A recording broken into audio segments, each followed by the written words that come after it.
अच्छा सुनो, सब्सक्राइब करते वक्त ना घंटी बजा देना ताकि जब मैं ऑनलाइन आऊं तो तुम्हारे फोन की भी घंटी बजे। नो फ्रॉड नो झांसा।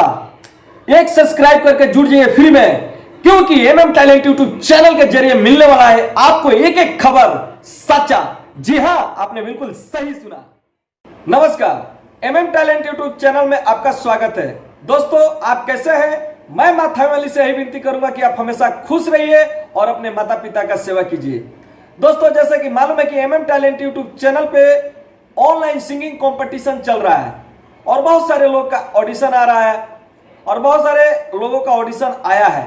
तो दोस्तों, जिनका ऑडिशन आ गया है उनको 22 तारीख को हम ऑनलाइन दिखा रहे हैं कि क्या गाए हैं और उनका कितने वोटिंग पड़ रहा है और दर्शक उनको कितना।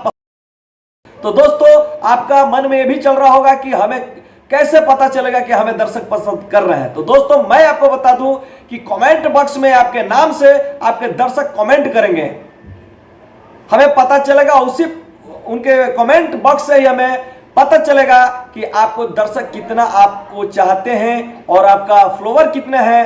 तो दोस्तों, और फिर आप चुने जाएंगे। तो दोस्तों, आपको मैं बता दूं कि जितने लोग 21 मई तक ऑडिशन दे चुके हैं उनको 22 तारीख को दिखाया जाएगा, और जो व्यक्ति ऑडिशन नहीं दिए हैं वो ऑडिशन दे सकते हैं, और जो व्यक्ति ऑडिशन दे दिए हैं वो बिल्कुल ना दे, क्योंकि ये ऑडिशन 6 जून तक चलेगा और 12 जून को एकदम पर्दाफाश हो जाएगा कि कितने लोग छट गए और कितने लोग चुने गए। जो व्यक्ति चुने जाएंगे फिर उनमें कंपटीशन लड़ा करके और फर्स्ट सेकंड विजेता घोषणा किया जाएगा और ढेर सारा इनाम दिया जाएगा और audio video free of cost फोक गीत बिहार कंपनी से किया जाएगा। जी हां, फोक गीत बिहार यूट्यूब चैनल पे रिलीज किया जाएगा, जो कि भोजपुरी का नंबर 1 एक कंपनी ऐसा है कि नए व फ्रेशर कलाकार को और हुनर कलाकार के जिनके पास बहुत अच्छा आवाज है और उनके पास टैलेंट है, उनको पहला एक भोजपुरी का कंपनी है फोक गीत बिहार जो कि सपोर्ट कर रही है। दोस्तों, जैसा कि मालूम है कि ऑनलाइन सिंगिंग कंपटीशन हमारे एमएम टैलेंट को देख देख के और भी कंपनियां शुरू की है। तो दोस्तों, जैसा कि मैं बता दूं कि फेक न्यूज पे बिल्कुल ना जाए और फेक कंपनी पे बिल्कुल ना जाए, फ्रॉड कंपनी पे बिल्कुल ना जाए।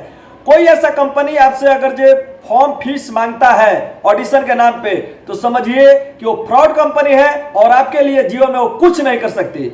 और दोस्तों, फेक न्यूज पे बिल्कुल ना जाए। बहुत सारे कंपनी है कि फेक न्यूज के जरिए अपना ऐड करवाता है और ऐड करवा करके और आपका वो बेनिफिट उठाता है। तो दोस्तों, आप सच जानने के लिए एमएम टैलेंट यूट्यूब चैनल पे एक सब्सक्राइब करके जुड़े रहिए ताकि आप कहीं भटके ना। और जैसे कि आपको मालूम है कि एमएम टैलेंट यूट्यूब चैनल का मेन मकसद है कि हमारे नए व पुराने कलाकार को अभी तक एक अच्छा प्लेटफॉर्म नहीं मिला है, तो फोक गीत बिहार चैनल में मिलेगा आपको एक अच्छा प्लेटफॉर्म और एमएम टैलेंट यूट्यूब चैनल के माध्यम से। तो दोस्तों, जैसे कि मैं आपके लिए इतना मेहनत करता हूं, एक अच्छा आप लोगों के लिए प्लेटफॉर्म लेकर आता हूं, तो दोस्तों आपसे मेरी हाथ जोड़कर विनती है कि एमएम टैलेंट यूट्यूब चैनल को अगर आपने सब्सक्राइब नहीं किया है तो प्लीज एक सब्सक्राइब करके सब्सक्राइब बन जाइए और साथ में ही बेल आइकन घंटी दबा दीजिए ताकि हमारा नया नया वीडियो सबसे पहले आप तक पहुंचे और उसका भरपूर आप बेनिफिट उठा सके। तो दोस्तों, आप फोक गीत बिहार चैनल को आप याद रखें, उसी कंपनी का आप जा रहे हैं विजेता बनने एमएम टैलेंट यूट्यूब चैनल के जरिए। तो दोस्तों, और एक और आपसे महत्वपूर्ण बात बता रहा हूं कि फेक न्यूज पे बिल्कुल ना जाएं और फेक फ्रॉड कंपनी पे बिल्कुल ना जाए। फ्रॉड कंपनी इस समय हमारे भोजपुरी म्यूजिक में इंडस्ट्री में बहुत ज्यादा फ्रॉड कंपनी आ गया, बहुत फ्रॉड न्यूज भी आ गया सोशल साइट पे। तो दोस्तों, सोशल साइट पे आप फेक न्यूज पे बिल्कुल ना जाए और फ्रॉड कंपनी पे ना जाए। फिर से मैं कह रहा हूं कि ऑडिशन के नाम पे कोई पैसा मांगता है तो समझिए कि वो फ्रॉड है और बहुत ज्यादा ही फ्रॉडिंग करना चाहता है। तो दोस्तों, बिल्कुल फेक न्यूज पे ना जाए और फेक कंपनी पे ना जाए और जुड़े रहिए एमएम टैलेंट यूट्यूब चैनल के लिए, हमेशा के लिए, सदा के लिए एक सब्सक्राइब करके फ्री में। आइए दोस्तों, जानते हैं कि कौन व्यक्ति ऑडिशन दिए हैं। तो दोस्तों, जैसा कि मैं आपको बता दूं कि सीरियल नंबर 7, 8, 9, 10, 11 किसी व्यक्ति का 7 नंबर में होगा, किसी व्यक्ति का 8 नंबर में होगा, किसी व्यक्ति का 9 नंबर में होगा, किसी व्यक्ति का 10 नंबर में होगा, किसी व्यक्ति का 11 नंबर में होगा। तो दोस्तों, वीडियो एंड तक जरूर देखिए और ज्यादा से ज्यादा शेयर करिए और कमेंट करिए। अपने दोस्तों यारों से भी ऑडिशन दिलवाइए स्क्रीन पे व्हाट्सएप नंबर पे। तो दोस्तों बने रहिए MM टैलेंट यूट्यूब चैनल पे माय लव इंडिया। आइए जानते हैं विस्तार से आखिर कैसे नए गायक दिए। कि रूप के रानी मस्त जवानी, रूप के रानी मस्त जवानी जब कमर हिलैबू हो, रूप के रानी मस्त जवानी जब कमर हिलैबू हो, चल जइबू जवने जिला में गोली चलवैबू हो, चल जइबू जवने जिला में गोली चलवैबू हो, रूप के रानी मस्त जवानी। कि बलिया बनारस छपरा मोहनिया हवे बड़ी रंगीला हो, मऊ सिवान के फेर में प्रभु हो जइबू तू ढीला हो, बलिया बनारस छपरा मोहनिया हवे बड़ी रंगीला हो, मऊ सिवान के फेर में प्रभु हो जइबू तू ढीला हो, यूपी बिहार के झूठों के बदनाम करैबू हो, यूपी बिहार के झूठों। नेक्स्ट मन की सवरिया बन गईला तू, चुपके से का कईला तू, नस नस में तू गईला समाय, नस नस में तू गईला समाय, डाल दिला परे सानी में अजब के रोग धरा दिहला ये राजा हमके जवानी में, अजब के रोग धरा दिहला ये राजा हमके जवानी में। नेक्स्ट हम सिक्को बाबू कोडरमा झारखंड से आप लोग के बीच एक गाना प्रस्तुत करने जा रहे हैं। लाइक कमेंट और शेयर कीजिए।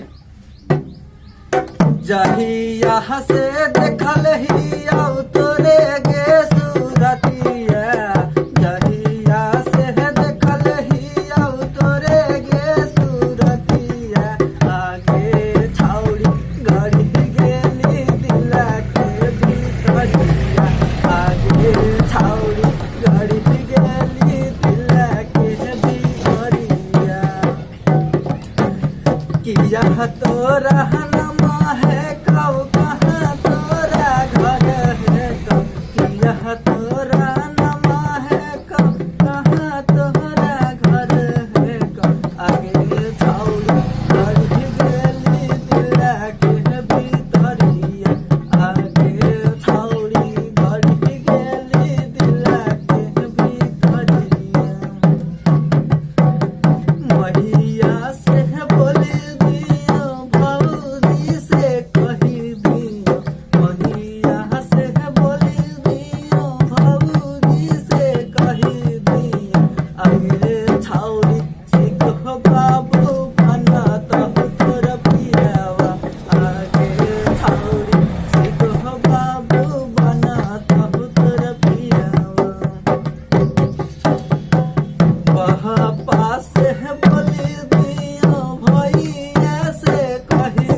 चाहतानी इतना हम तो फिलहाल में, कबू तो देखा दे दिल सीना से निकाल के, तो के चाहतानी इतना हम तो फिलहाल में, कबू तो देखा दे दिल सीना से निकाल के, हमर दिल ई दीवाना भइल गोर गाल पे, कबू तो देखा दे दिल सीना से निकाल के।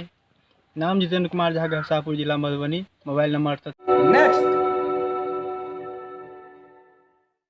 दुनिया में जियल मुश्किल भइल, अब जख्म दिल के फील भइल हो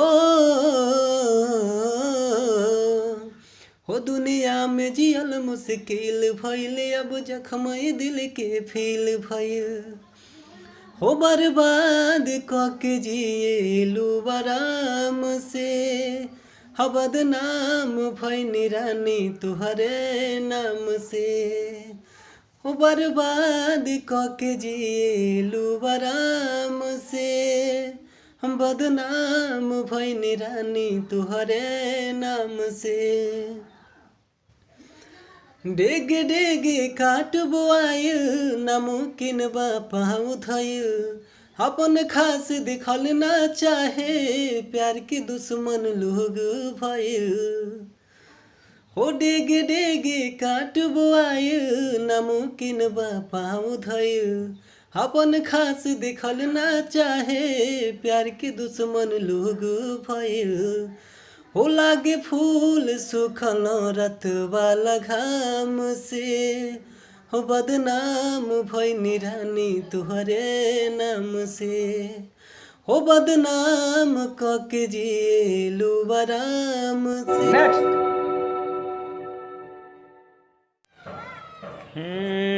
हमके बता दे रे पुरबा, कवना दिशा में जान रहेले, कवना दिशा में जान रहेले। ए हमके बता दे रे पुरबा, कवना दिशा में जान रहेले, कवना दिशा में जान रहेले। रूसल बबाली रोवे कान बाली, सोरहो सिंगार रोके कहेले। हमके बता दे रे पुरबा, कवना दिशा में जान रहेले, कवना दिशा में जान रहेले। लागे ना मुरजिया कैसन बारे पिया, सर से सरक जाता साड़ी हो, साड़ी हो। नेक्स्ट। के बिरहिन जोगिनिया बना गईल बलमू, अरे दिल में हमरा अगिया लगा गईल बलमू। हमसे मुँह मोड़ के अकेले घर छोड़ के, अरे जियते जी हमके मुआ गईल बलमू। गहमना करा के पिया चल गईला बहरवा, आई बना था चल जाइब हमहू नई हरमा। गहवना करा के पिया चल गईला बहरवा, आई बना त चल जाइब हमहू नई हरमा। कि तोहार आइल नइखे खाए रोटी भात के, बुझत नइख हमरा बात के। कि तोहार आइल नइखे खाए रोटी भात के, बुझत नइख हमरा बात के। गहबना करा के राजा चल गईला बहरवा, आई बना त चल जाइब हमहू नई हरवा। कि तोहार आइल नइखे खाए रोटी भात के, बुझत नइख हमरा बात के। कि तोहार आइल नइखे खाए रोटी भात के, बुझत नइखे हमरा बात के। रोज गोतिनिया घर में मरद संगे सूते,